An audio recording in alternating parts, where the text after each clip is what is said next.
Assalamualaikum warahmatullahi wabarakatuh. Perkenalkan, nama saya Firda Silvia dari Universitas Pancasakti Bekasi, program studi PG PAUD semester 1. Video kali ini saya buat untuk memenuhi tugas UTS mata kuliah Pendidikan Agama Islam dengan dosen pengampu Bapak Abdul Rahman MPD. Materi kali ini kita akan membahas tentang manusia, agama, dan Islam. Latar belakang. Kehadiran manusia tidak terlepas dari asal-usul kehidupan di alam semesta. Manusia hakikatnya adalah makhluk ciptaan Allah Subhanahu wa Ta'ala. Pada diri manusia terdapat perpaduan antara sifat ketuhanan dan sifat kemakhlukan. Agama merupakan sarana yang menjamin kelapangan dada dalam individu dan menumbuhkan ketenangan hati pemeluknya. Agama akan memelihara manusia dari penyimpangan, kesalahan, dan menjauhkannya dari tingkah laku yang negatif. Bahkan, agama akan membuat hati manusia menjadi jernih, halus, dan suci. Di samping itu, agama juga merupakan benteng pertahanan bagi generasi muda Muslim dalam menghadapi berbagai aliran sesat. Islam dengan berbagai ketentuannya dapat menjamin bagi orang yang melaksanakan hukum-hukumnya akan mencapai tujuan yang tinggi. Manusia, agama, dan Islam merupakan masalah yang sangat penting karena ketiganya mempunyai pengaruh besar dalam pembinaan generasi yang akan datang, yang tetap beriman kepada Allah dan tetap berpegang pada nilai-nilai spiritual yang sesuai dengan agama-agama samawi atau agama yang datang dari langit atau agama wahyu. Pengertian manusia menurut Al-Quran. Al-Ihsan berarti suka, senang, jinak, ramah atau makhluk yang sering lupa. Al-Nas berarti manusia atau jama'. Al-Abd berarti manusia sebagai hamba Allah. Bani Adam berarti anak-anak Adam karena berasal dari keturunan Nabi Adam. Hakikat manusia yaitu makhluk yang memiliki tenaga dalam yang dapat menggerakkan hidupnya untuk memenuhi kebutuhan-kebutuhannya. Individu yang memiliki sifat rasional yang bertanggung jawab atas tingkah laku intelektual dan sosial yang mampu mengarahkan dirinya ke tujuan yang positif, mampu mengatur dan mengontrol dirinya, serta mampu menentukan nasibnya. Makhluk yang dalam proses menjadi berkembang dan terus berkembang tidak pernah selesai atau tuntas selama hidupnya. Individu yang dalam hidupnya selalu melibatkan dirinya dalam usaha untuk mewujudkan dirinya sendiri, membantu orang lain dan membuat dunia lebih baik untuk ditempati. Suatu keberadaan yang berpotensi, yang perwujudannya merupakan ketak terdugaan dengan potensi yang tak terbatas. Makhluk Tuhan yang berarti ia adalah makhluk yang mengandung kemungkinan baik dan jahat. Individu yang sangat dipengaruhi oleh lingkungan, terutama lingkungan sosial. Bahkan ia tidak bisa berkembang sesuai dengan martabat kemanusiaannya tanpa hidup di dalam lingkungan sosial. Makhluk yang berpikir. Proses penciptaan manusia. Hal ini merupakan prinsip pertama dari perkembangan yang dapat dipahami dalam Al-Quran.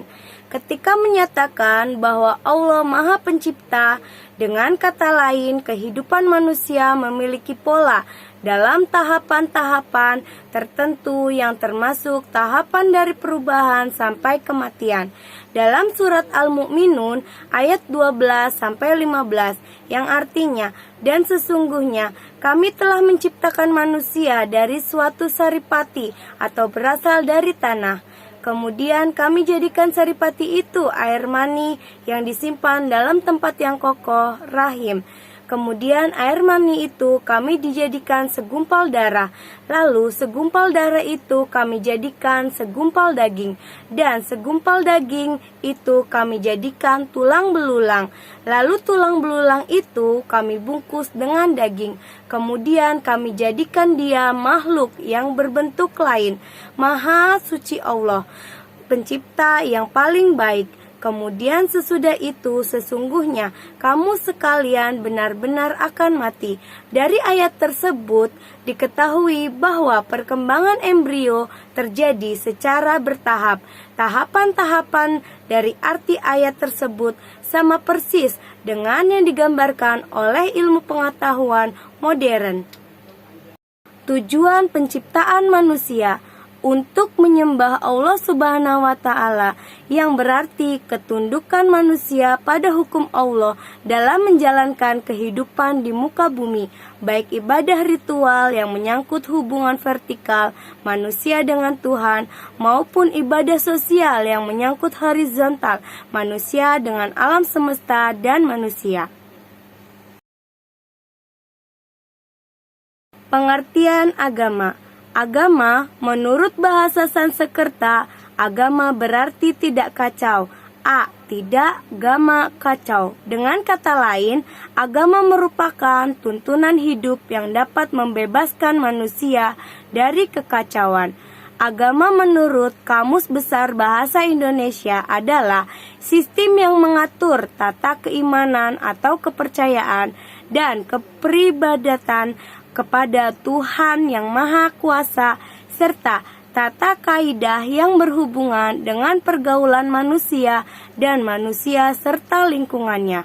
Adapun menurut Kamus Oxford, agama berarti sebuah kepercayaan pada kendali di luar kekuasaan manusia, sebuah Tuhan pribadi atau Tuhan-Tuhan yang patut disembah.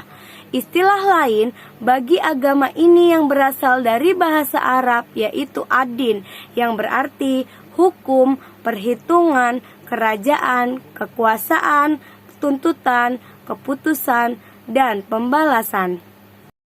Sebab-sebab manusia perlu memeluk agama. Manusia perlu memeluk agama sebab di samping manusia memiliki berbagai kesempurnaan, manusia juga memiliki kekurangan. Hal ini antara lain digunakan oleh kata al-nafs menurut Quraish Shihab, bahwa dalam pandangan Al-Quran, an-nafs diciptakan Allah dalam keadaan sempurna, berfungsi, menampung, serta mendorong manusia berbuat kebaikan dan keburukan. Dan karena itu, sisi dalam manusia inilah yang oleh Al-Quran dianjurkan untuk diberi perhatian lebih besar. Manusia dalam kehidupannya senantiasa menghadapi berbagai tantangan, baik yang datang dari luar maupun tantangan yang datang dari dalam.